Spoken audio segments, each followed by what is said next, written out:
একটা গণঅভ্যুত্থানের সার্থকতা হচ্ছে জনগণের চাওয়ার মতো একটা দেশ পাওয়া, সেটা যত স্বল্প সময়ের জন্যই হোক না কেন।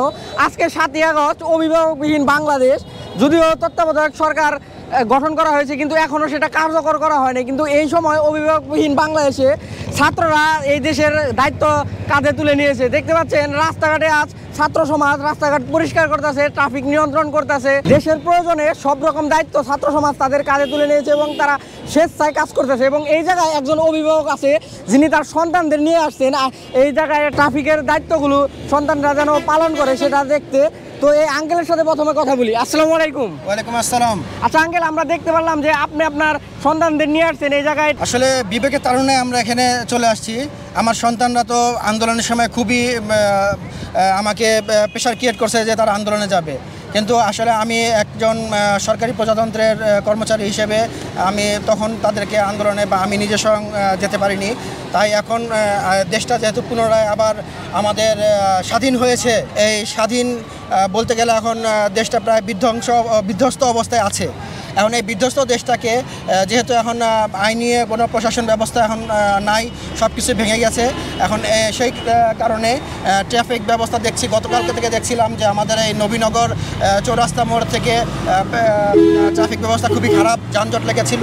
তাই আমি আজকে আমার অফিস শেষ করে বাচ্চাদেরকে নিয়ে বের হয়ে আসছি।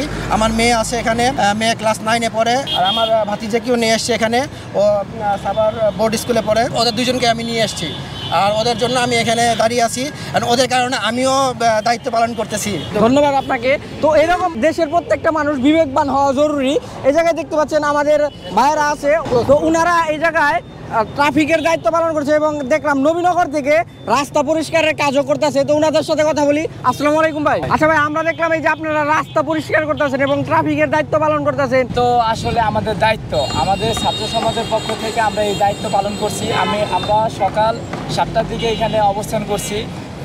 আজকে যত মানুষের ভালোবাসা পেয়েছি, অনেকে আমাদের খাবার দাবার, পানির বোতল, তারপরে ঠান্ডা জুস, তারপরে আমাদের নিয়ম শৃঙ্খলা অনেকে মানছে।